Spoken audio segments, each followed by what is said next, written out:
Kaya hindi ako naniniwala mga lodi na kailangan yung breeder pagugulangin muna. 2 years old daw dapat ay yung kinukuha breeder. Eh paano maghihintay ka pa ng ilang taon bago mo subukan tapos pangit pala iaanak? Napaka-solid mga lodi. Inbreed na naman to. Stubborn line sa kalam mga lodi na.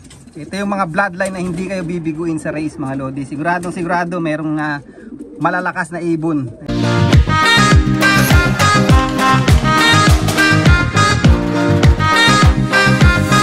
So yun mga kalapatids, nakita nyo na naman yung pagmumukha ko. So for today's video yan, hindi sana ako magbablog ngayon kasi sobrang pagod na pagod tayo ngayon today.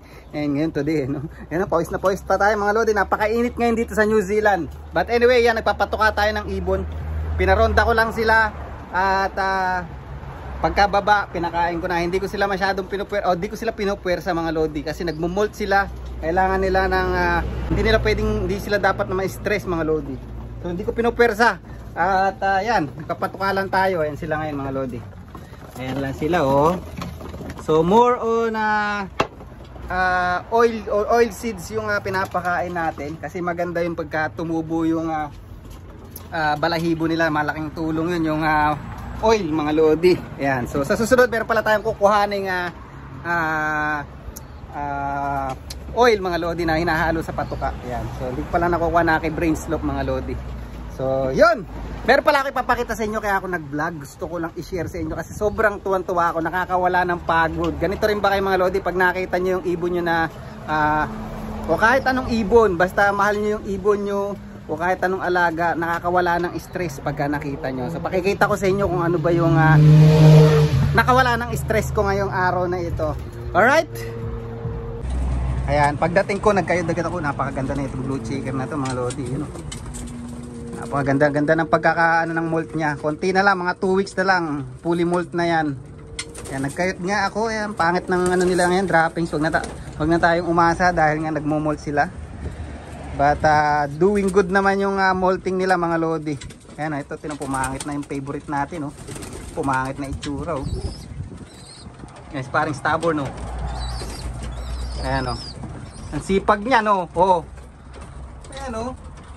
Ang sipag ni paring stubborn mga lodi magsubo. Ayan, ganyan din ba yung champion nyo? Ang sipag magsubo. Tapos may itlog pa kaya yari lang lumukob niyan. Ayan o. Tibay ano?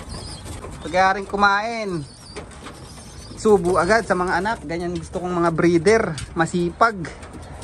Ayan sila mga lodi. Ang ganda nila ngayon. At meron akong gustong ipakita sa inyo mga lodi. Ito pakikita ko na hanggat hindi pa lumulukob yung kanyang ano. Ayan oh. Ayan hanggat kumakain pa. Yun oh.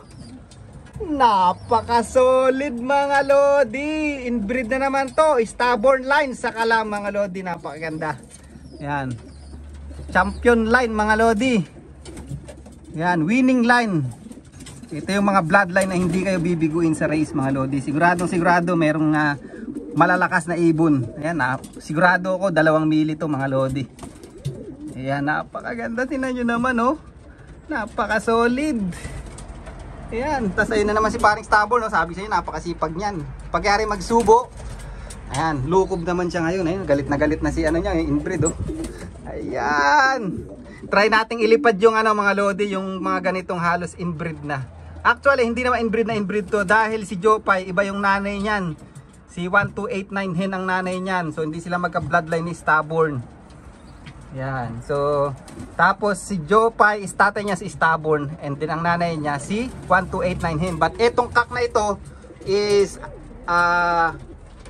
nestmate na sibling, full sibling pairing mga lodi. So nanay niya si Lady Stubborn at ang tatay niya si paring stubborn. Yan, napakaganda mga lodi. Ayun pa si Jopay oh.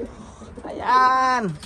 Naka-3 clutch na itlog na tong pairing na yan. Ala sana akong balak kaya lang gusto kong i-try mga lodi. Tingnan natin kung yung mga inbreed ba na ganyan, yung halos dikit magpe-perform kaya sa race. So tingnan natin kung magpe-perform sa race yung mga ganyang bloodline na halos dikit, halos inbreed na mga lodi. Ang ganda, solid oh. Sarap sa feeling, nakakawala ng pagod. Alright. Ito tong yellow na to. Pag na bad trip ako, pamimigay ko na lang to mga lodi. Pero maganda yung lipad na itong mga bloodline na ito eh. Kaya lang wala akong masyadong bilib sa off color. Kaya lang ako kumuha na ito, gusto ko lang itry. But yan, itatry natin syempre. Tingnan natin kung ano yung kanya mga lodi. Yung lipad niya. Tingnan nyo, ang ganda na yun. Pag nag-molt siguro maganda-ganda na to. Medyo pangit pa ngayon eh. Young bird pa eh. Ayan oh.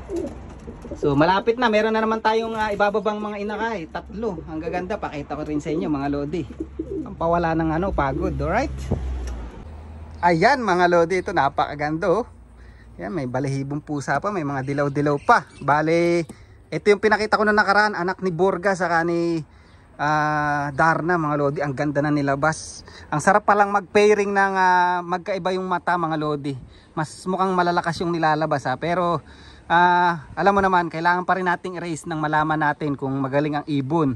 Yan, kung maganda yung pagkakabreed natin, hindi lang sa mata tayo titingin. O yan mga lodi, ito yung anak ng North Section Federation Champion natin na si Lotlot. Ayan, napakaganda, ang laking mag-anak.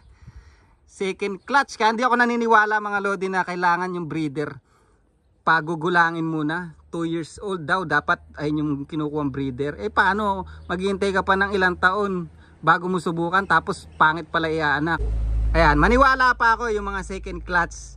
Pero pagka mga first round, mga yun, medyo alanganin sa akin yun kasi minsan dahil nga virgin pa, 'di ba? Virgin.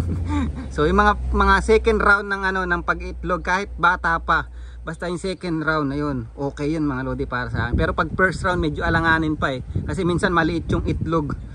Yan, but hindi pa quality, hindi pa ganung Pero meron nag-iitlog talaga na ibon kahit na first time mag-itlog, quality na yung nilalabas. Yan.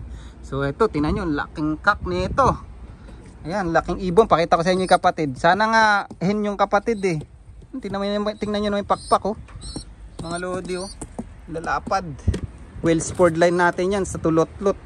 Tingnan natin kung ano ililipad nito. Ito naman yung mga kalapatids, kapatid nung isa. Ito pa rin yung kapatid nung pinakitang blue bar. Ayan oh. Sana hen. Pero mukhang hen na to. Pero ang laki pa rin Grabe anak si Lotlot, ang laki. Pero namana yung paa sa tatay, cowboy mga lodi. Ang laki Grabe no. Pero grabe kasi si Lotlot nga akala ko hen yun kak yun sorry. Akala ko nung una kak yun. Kasi yung kapatid nga nun si Matet is hen. So normally 'di ba babae sa kalalaki na anak. But ang laki ni Lotlot, mukhang kak pero naging hen mga lodi.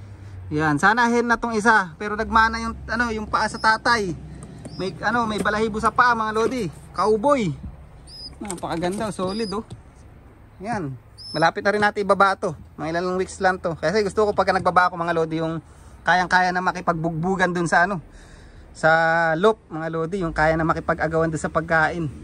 Kasi pagka hindi pa kaya, mga ngayayat lang, sayang lang yung pero solid yung mga katawan niyan. Tingnan niyo yung mga katawan niya solid. Medyo basa pa nga yung yan yan, saka ganyan, hindi ako nag-aawat ng ganyan, basa pa. Gusto ko fully talaga, fully na siya, fully full na yung yung feather niya, talagang ganyan, hindi ganyan hindi pala ganyan.